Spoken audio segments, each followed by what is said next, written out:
So happy to see everybody. Welcome to this joint OTL and Racial Justice Task Force Forum. This all started because of two of our wonderful people who are on this call, Ginny Shanahan and my wonderful department chair, Diana Fox, who had this idea to join together with OTL to and other faculty throughout this month to address issues associated with racial justice. And so I want to first of all begin by thanking them for arranging not just this forum today, but all of the wonderful events that we've had scheduled for this month. Which I believe that Jenny, you said that there's another one at 3:30 today.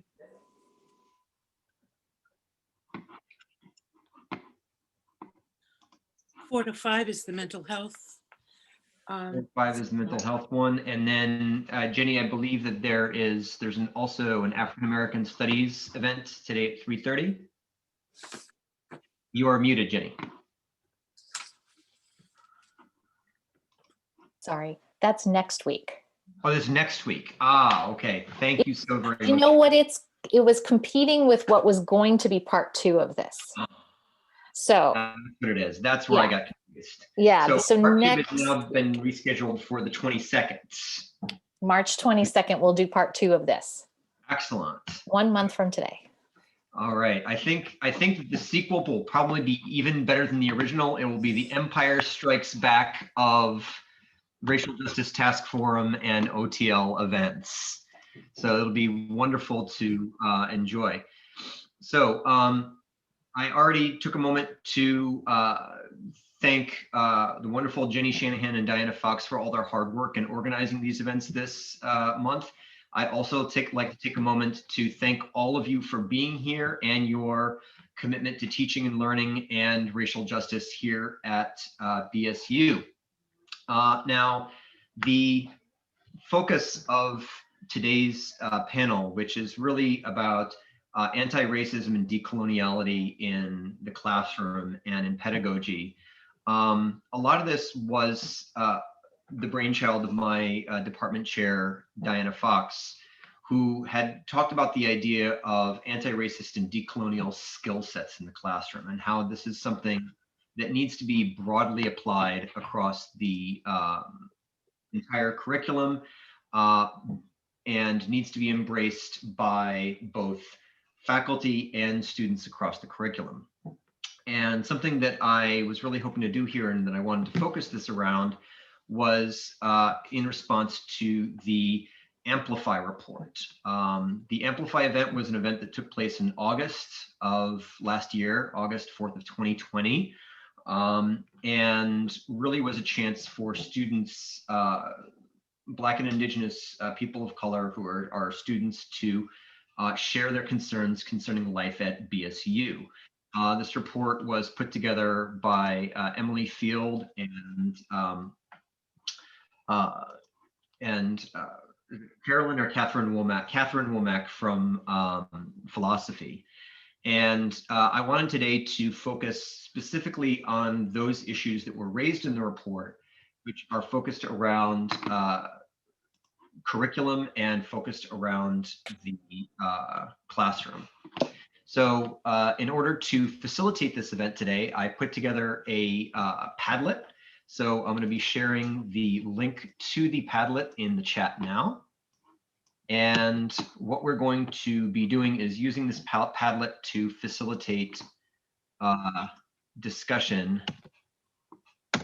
today. And we have more and more people joining us. Ian just joined us and more people as well. And Matthew, oh my goodness. I've never been so popular before. I don't know what to do. So please click on the link in the Padlet, and we're going to use this for our discussion today. And there's the lovely Catherine Womack now. So for right now, I'm going to click share screen and go to the Padlet. So in the Amplify report, specifically on starting on page 3 of the report, were the issues specifically raised at the event. And I wanted to focus specifically on those items having to do with life in the classroom and our curriculum here at BSU, which have most to do with teaching and pedagogy, which were items 3 and 4.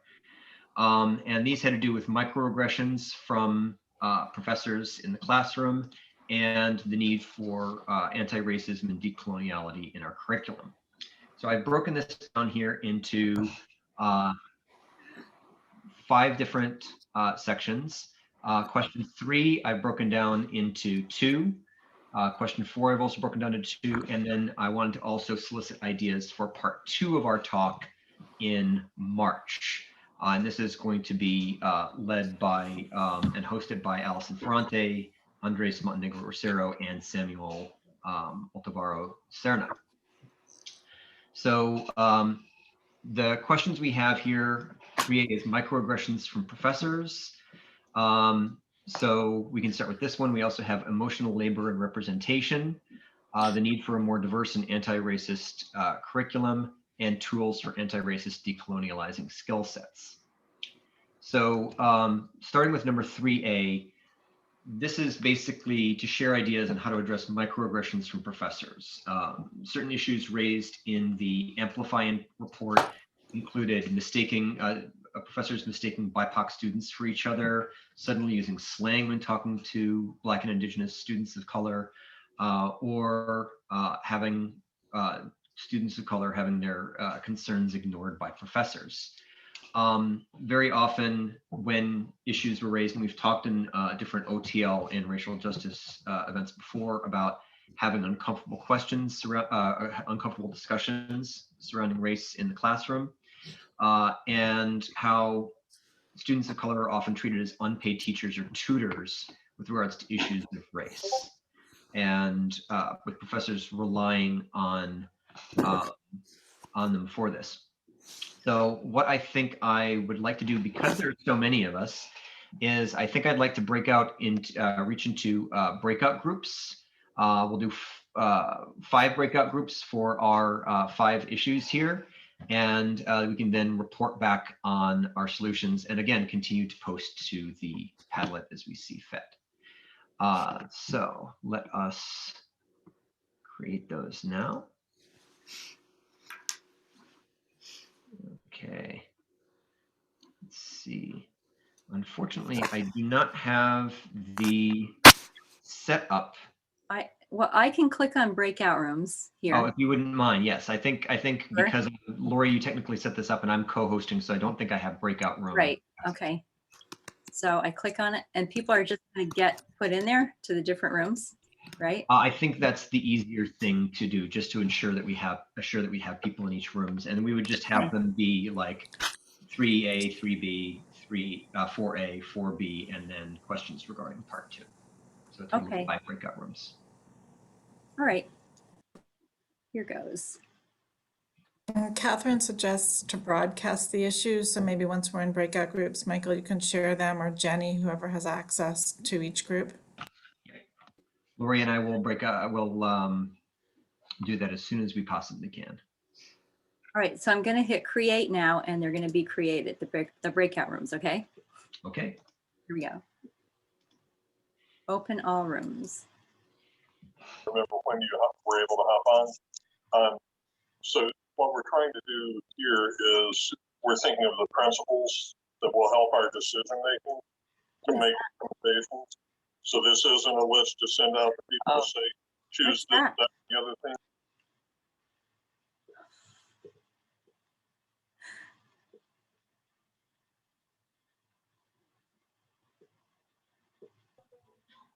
Hey, Lori, unfortunately, I'm passive right now because I'm helping my son with his schoolwork. So I'm not going to join the breakout group because I can't actually do much in it.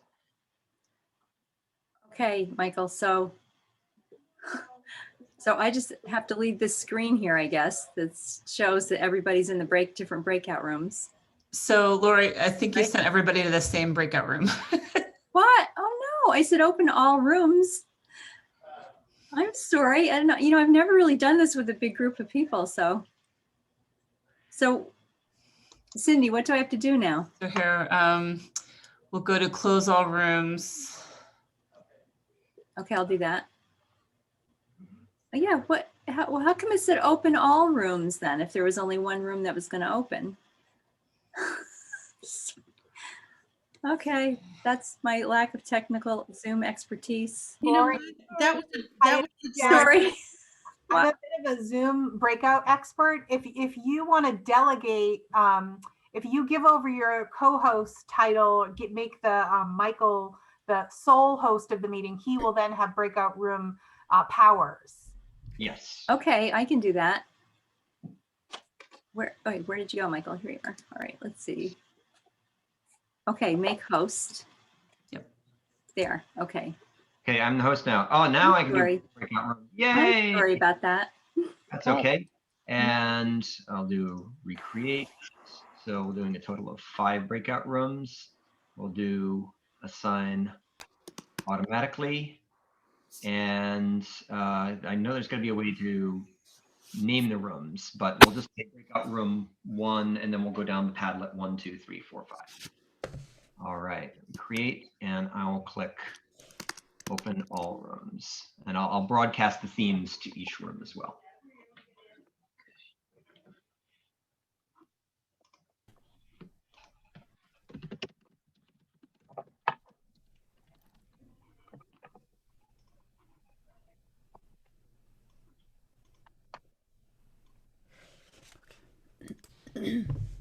Oh, sorry.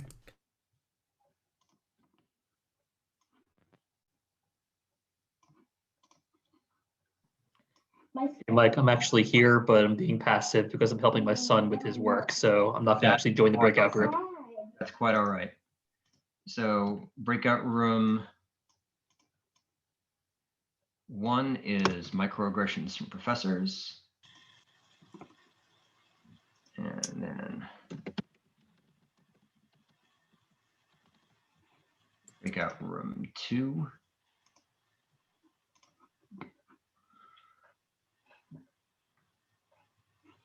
would be emotional labor and representation.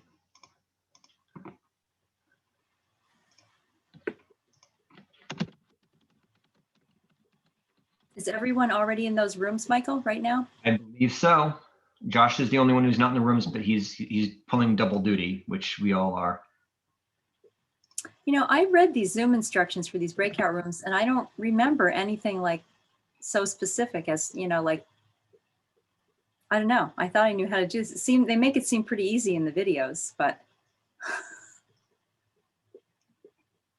So I'm going to need a tutorial on this later, Michael, okay?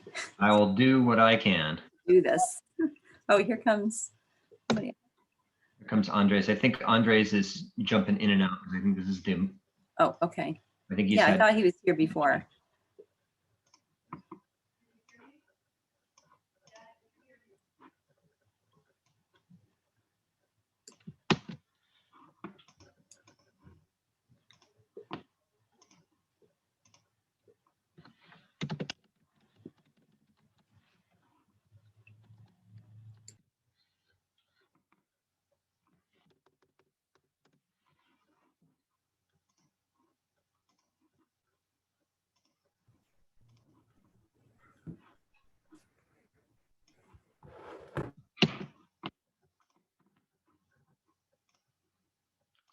Wrong thing here, and then broadcast message to all.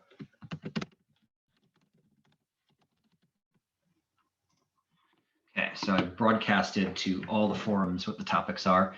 Andres, do you need a breakout room? Yes, I'm sorry. I had to, my cat likes to be walked sometimes. So I was walking the cat and then, yeah, now That is quite all right. I think I'm going to put you in room 2, if that's okay. whatever you need me. All right. So I'll send you to room 2. Room 2 is tools, not tools for anti-racist. It is emotional labor and representation. So Andres assigned to room 2.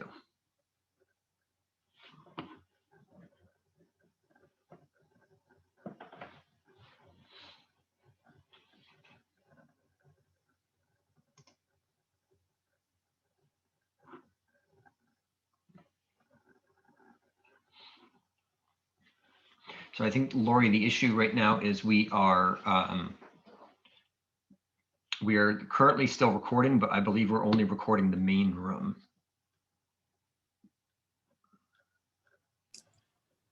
So this Yeah. might be a part this might be a part we might want to edit out, I think. Yeah, because Yeah. I felt like the Padlet would be enough, but I think we got more people than we got at the last OTL forum. this is And the most I've ever seen. yeah, so because we got so many people, that's where we have to bring in the breakout rooms. Frankly, I didn't think it would be necessary, and I didn't realize until after it became necessary that I didn't have access. But Well, I'm sorry. I'm glad you knew how to do it because I thought I did. Like I said, I watched the tutorials and I've done it before, but I don't remember assigning different ones like that. right. Well, that's okay. That's okay. It all worked out in the end. Everybody's in a room, and at 1:30, I'll pop in and let everybody know to come out and sort of. So you can send a broadcast message, right? Yes. Do that. So yeah, my plan is at 1:20, I'll broadcast a message to all saying 10 more minutes in the breakout rooms, and then I'll do one at 5, and then when there's 1 minute left, I'll hit the end button. Okay. I think 15 minutes should be plenty of time for discussion. Okay. There is a pause recording button. Oh, that's true. We could do that. We could do that too. That we talked about things that could be milder, if you will, like that still could be experienced as an aggression and as a form of racism to a student, but isn't intended to be hurtful in any way. Like we talked about the simple mix-up of students' names, where there very often can be a racial pattern, but that some of those things could be handled with an apology and I'll do better, or and really try to focus on that. And Ian made the point about it can also be an opportunity for a little light poking fun of at oneself for mixing that up. That's when it's something that's much more hurtful, which were some of the things we heard about at the Amplify event, where something was said either in front of the whole class or just one-on-one with students that was wholly inappropriate and racist. Then there was some idea about inviting in the chairperson for a conversation, so that it would be too much to put it on the student to have to go initiate that conversation with that professor afterward. Like we had a chairperson in our group, and Laura McClinton, and we see that could be somebody who can be an ally to the student and also be able to talk with their faculty colleague about the situation. What else do you want to add? Anyone from the group? Sort of ended with that point about BIPOC students, and a lot of students often signal boost to each other about who are safe professors. And we've probably all heard that from time to time. I had a conversation with some Black women who are doing undergraduate research in chemistry with Ed Brush, and his whole team right now, I believe, is Black women. And they said, we just told our friends that he's cool. Like, so like they were very upfront about like this, he's a safe person. So we know that students do that. But is there a fair way to do that in terms of like a badge or a training, akin to the safe zone or safe person, LGBTQ, signs that people could have on their office or their syllabus or their website or whatever? And this ties in directly to what one of the suggestions was from students at the Amplify event, which was concerted anti-bias training for faculty and staff. Not just for faculty, but for staff as well. Have it be a cross-campus thing, and that might tie into that badge or certification idea. One question I would ask is, do you think that there would be support among faculty for a system that would allow students some form of anonymous feedback I know that there are a couple of concerns in the Amplify report. One is that students are, of course, rightly concerned about their grades if they're criticizing professors for these microaggressions. And another one is that they talked about the idea that only survivors tell war stories, was the quote from the report, that the students who are going to be present are those who are most engaged and successful at BSU, and we're likely not hearing from many students who are less so. So would anybody as faculty support a system wherein students are able to give anonymous feedback on these microaggressions? We are actually, I just want to jump in since Jenny put something in the chat, but one of the, and some of you who have filled out some of the surveys that have come through might have seen this as well. There have been some questions about if there's a center, some sort of center on campus, a racial justice center, how do you imagine that? And what attributes would it have? How would it be staffed? What would be its responsibilities? We're thinking really hard about creating something akin to the Sexual Advocacy Center on campus, using that kind of model. But part of that would be creating various kinds of opportunities for people on campus, not just students, although students are obviously critical, for sharing experiences that they have, anonymous ways. So whether it's some sort of way to, once we're in person, to leave some sort of anonymous note, or to upload some sort of comment somewhere, or have a phone call or something, multiple, I think, processes are being explored.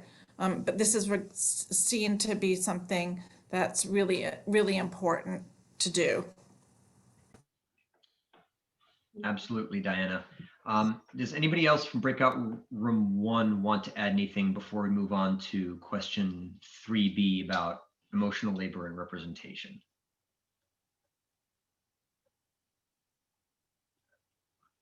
Anybody Okay. from our group want to jump in? So I'm not hogging it. I can say something. There's never enough time in breakout groups. And breakout groups are wonderful. So thank you to my fellow breakout groupers. We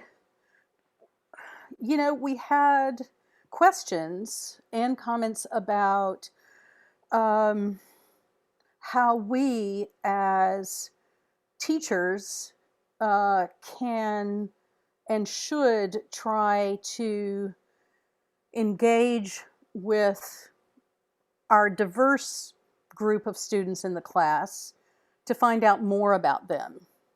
And I said that I am totally guilty in the past of having asked questions about people's backgrounds in ways that I think sort of put too much of an emotional burden on them. One thing that Diana and I talked about in a chat is that revealing our own vulnerabilities is an option that we could pursue. And I'll just say it. One of the things that I say, and I don't say it regularly to all my students, but I have said it, is that I am non-neurotypical, and that I take medication for anxiety and I take medication for ADD. And so I just say that to them, and they're often, well, I haven't said it that many times, but they've been surprised, and I've also gotten some good feedback from students. And I'll stop. Go ahead, other people. Well, I started off by looking at the issue of white faculty asking BIPOC/Alana students as representatives of entire groups, putting that in the context of colonized knowledge. So there's a wonderful book called Decolonizing Methodologies by Linda Smith, and she talks about how, as do many decolonial scholars, explore the fact that from many the standpoints of indigenous peoples and minoritized groups, research, collecting knowledge is part of the history of Western imperialism and colonialism. Having the freedom to move and go and ask and expect that people will respond to you. And that is a kind of extension. What happens in the classroom is a kind of extension of that power dynamic. And a privilege that I'm asking you should answer, and you are my representative. So another approach that was mentioned in our group was to bring in speakers or share readings or videos that express the kind of range of points of view that come from groups of people who are diverse within themselves, but fall under some sort of identity category. And so by sharing those multiple perspectives, students themselves start to learn that you can't have one person represent an entire set of experiences because of some characteristics that might give a window into them. But so it's this process involves stepping back and asking the question, how do we know what we know? What is the process for knowledge, of acquiring knowledge? Not just in our own research, but in eliciting contributions and discourse in the classroom. And how, if we think about the definition of decolonizing pedagogies, how does this process potentially reproduce historical patterns of Western power dynamics and coloniality? So starting with that question to ourselves, how do we elicit knowledge, and why do we elicit it this way? And how can we, and does this process put people at emotional risk for being targeted as the resource of knowledge? By asking those questions, we can then start to adopt different approaches. Yes, and this brings us to our next group, which is the one on representation and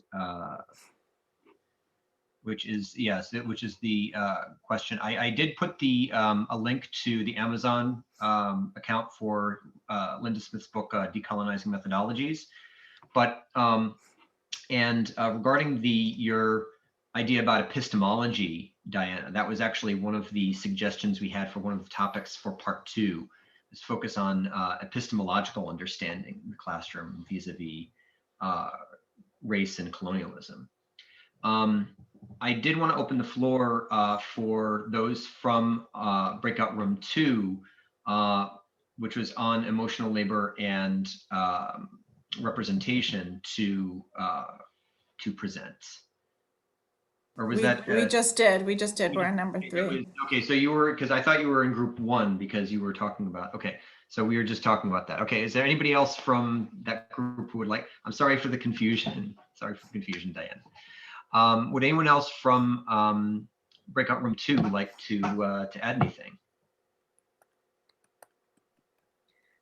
So I'm a little confused now. I was in breakout room 2 and we worked on emotional labor and representation 3B. Is that what we were supposed to be focusing on, or were we overlapping with Diana? Yes, 3. I guess you were overlapping, because that's well, what it does. The topic certainly is very intertwined, right? There's sort of 2 pieces of the same question, I think, in a way, but obviously 3A and B. But is that what you wanted us to? I mean, is that what we're supposed to be doing? Maybe it doesn't even matter. Yeah. Okay. Does anyone else want to? I was the note taker, and I did manage finally to get the notes into the pad. But Simon looks like has a question. You want to talk to him first or ask? Sure. Yeah, I have a question for actually for not only for the people in this group, but for everybody. And as I was reading this 3B before, so how does it look like? I understand the prompt. So for faculty members who want to learn, generally learn and have students, say students of color, indigenous students, to give to have a voice in their classes. How can we distinguish that from the emotional labor that, like, if I had students in my classes, for example, in anthropology classes, who we talked about gender, and I had students who were non-binary, and so I asked them if they're willing to share their and they said, yeah, they're actually very happy about doing that and share their experiences and definitions that students, other students are not aware of. And so that was an opportunity for them actually to educate us, me included, on things. And how is that a negative thing necessarily, to have students to tell their own stories and to Right. have a voice about issues that, without telling them what to say, just giving them the floor? And that's, I don't think that's not necessarily a negative thing. I do think that sometimes students can feel singled out. We also have to understand the idea of intersecting identities. People aren't just the one thing that we're asking them to speak on in the classroom. I think that there's also the idea, and this is something that I think might be broadly applied across the university.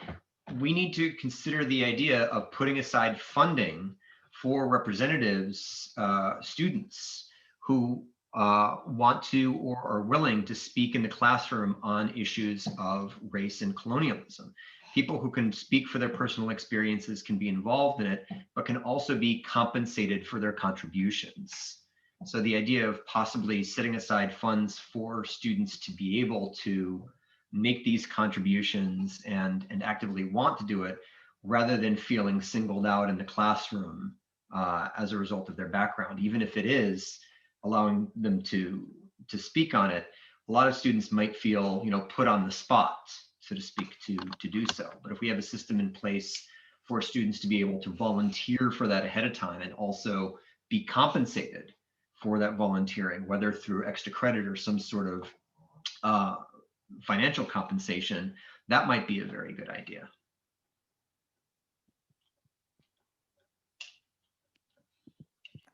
I think that it depends. A lot of it, as I just put in the chat, depends on the context of the classroom environment and what kinds of relationships have been developed and trust that's been developed.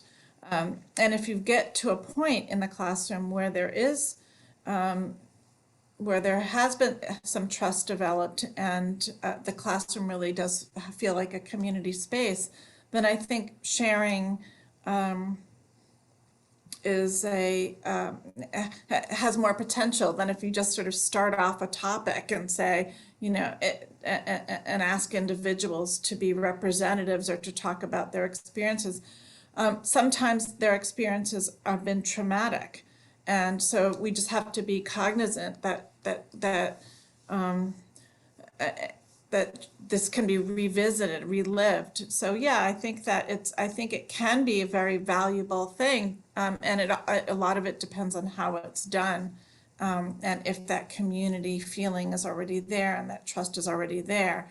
And again, opening oneself up and sharing one's own vulnerable experiences often sets the foundation. In my gender and sexuality class right now, I share with students on the first day, that I've chosen to live in a heterosexual partnership, but that I'm a bisexual woman, and that immediately makes them feel, sharing about themselves. They feel comfortable with that. And then I also say, feel free to ask me questions. Why did I make this? Why did you make that choice, for example? So if you're comfortable with your own vulnerabilities, creating the classroom environment can be, so it might be, Simone, that it wasn't problematic because of the environment you created already with your students. That particular class was actually a great group in the sense that, one of the things that I think in terms of pedagogical strategy, when I thought about this, is that I first approached the students separately, not put them on the spot because I don't know what their response would be. So to put them on the spot in front of the entire class would have been maybe pushy. So I first asked them privately if they were willing to. They were actually very happy about it. So I'd say fine. Then I told the class later. So maybe we can use those strategies to, like Michael was saying before, not to make sure that students don't feel pressured, or that have, like you were saying, somebody might have gone through a traumatic experience, so they may not want to talk about it, but they may be forced to if they're put on the spot, like, so to use sensitivity, and maybe sensitivity training could be is part of it also, to be sensitive to other people's, and not to assume that people always want to talk about it and always are fine with it. They're not still working on themselves, or et cetera, et cetera. Yeah, and I also want to say that the idea of fostering a classroom environment where it's far more comfortable to have these conversations is a good idea. For example, in our OTL newsletter, which is coming out today, we have a section on student communication, and Andrea Kaysen, who's our other OTL fellow, had a forum which is now available on YouTube on student engagement. So student engagement and student communication can be both open avenues to having these conversations. Moving on to 4A, the need for more diverse and anti-racist curriculum. Why don't we dive into that one next, if anyone from breakout group 3 would like to report back. Michael, Yes, can Beth. I just, I mean, I don't know if I don't know if anybody in my group, that's 3B, wanted to say anything. I didn't mean to say that we had just talked about the exact same things, and maybe you're pressed for time, but I wanted for time. I want to make sure that everybody Okay. all has a chance to. All right. Okay. Thank you. I think that, yeah, I think that we've addressed the first two, but I just want to make sure that we get into a little bit more of curriculum and pedagogical tools as well. And this is why we're having a part 2. So would anyone from breakout group 3 on curriculum like to jump in? The need for a more diverse and anti-racist curriculum.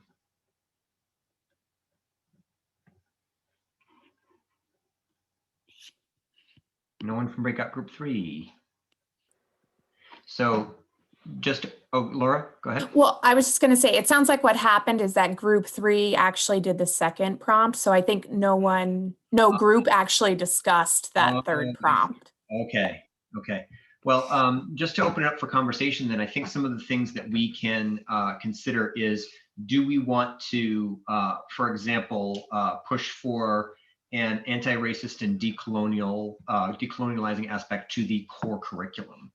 Do we want to, one of the concerns, for example, that was raised in the Amplify report is that students shouldn't have to take a sociology class or an anthropology class or a social work class on race and racism and colonialism in order to address these issues, that it should be really integrated into every part of the curriculum.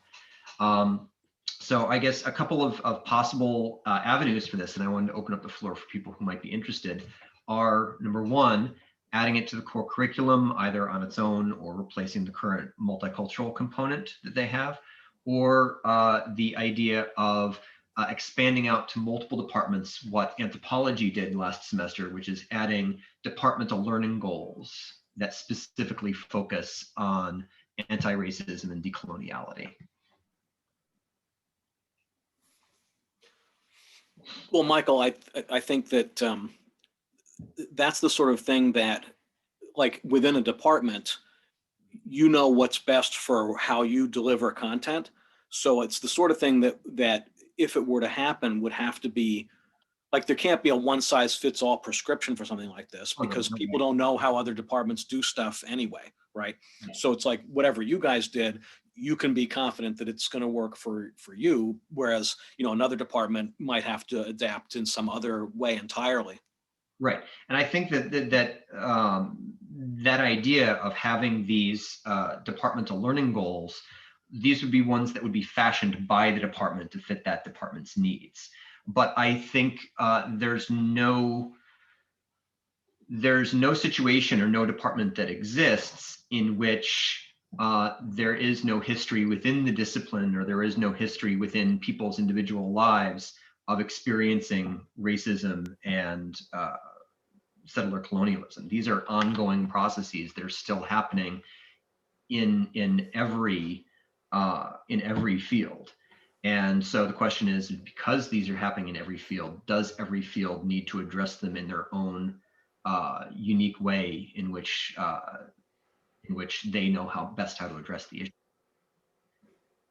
Diana, I know you said you had something.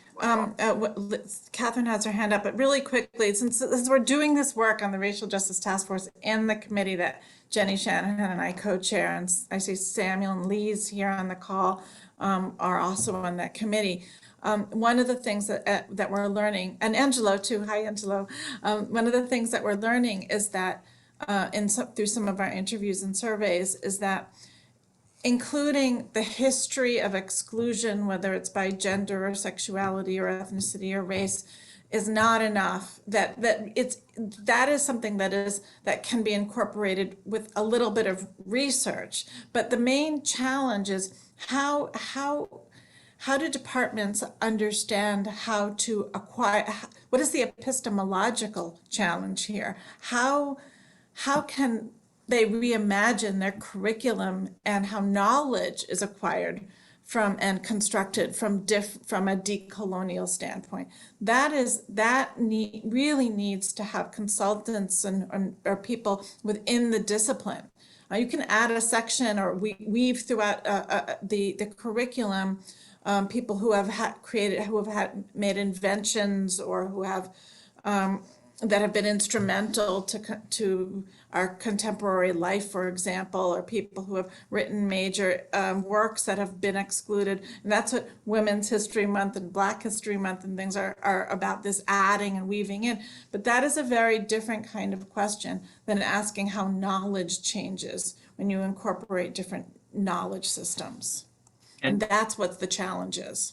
It is. And I think this is where we go into our last section, which is on pedagogical tools, because this is where, like, some of the suggestions we have is, first of all, one of the easiest ones, which is adopting texts from BIPOC authors within the discipline. But other elements that we include, which, for example, this is something that Joyce Rain in Indigenous Studies has already done, which is set aside funds for BIPOC scholars to come to the classroom, because these ways of knowing that you're talking about, the foundation of epistemology really, that we're addressing when we talk about addressing these issues in the classroom, comes down to certain ways of knowing that we as instructors might not be educated in. So we need to have resources for, as you said, Diana, to bring in outside consultants and to bring in scholars from outside the classroom to speak on their experiences and on their ways of knowing in these areas. We're currently at our time, and I'm afraid this is the sort of thing that this is the reason why we're having a part 2. There is so much for us to talk about and so much for us to address in this issue. What I would like to do is I'd like to share in the chat a Qualtrics survey that we put together with assistance from Lori Benson. This is just a short survey that specifically addresses these topics that we've talked about and allows people to share their ideas who may not have necessarily had a chance to share them in this forum today due to the limited time constraints and format. So I've just posted that in the chat, and I hope you all can participate. And I want to thank all of you for coming today and for your commitment to take time out of what is a very, very valuable, your very, very valuable time to address this and to join us. So unless there are any other things that we'd like to add, it is now 2 o'clock, and I believe that's it. Thank you. Thank you all. Thank you all. Thank you, everybody, for coming today. I'm sorry with the mix-up with the breakout rooms. We know now to make me the full-on host. We now know what has to happen. You have to give me all of the power, Lori. Right? All of the power. I have to have the power to do whatever I want. That's the way it works out. That's what I want. That's how it's going to happen. This is, of course, a joke, folks. But yes, thank you so very much, everyone, for being here today. And if you have any questions or concerns, you can contact me at any time. Thanks, Michael. Thank you, Michael. Thank you, everyone. I'm all for giving you all the power, Mike. Yeah, me too. Whatever it saves me work, it's fine with me. I will go full C. Montgomery Burns on all of you. I'm so excited. All right, now I have to publish that Qualtrics survey. I didn't realize you were going to post it in the chat.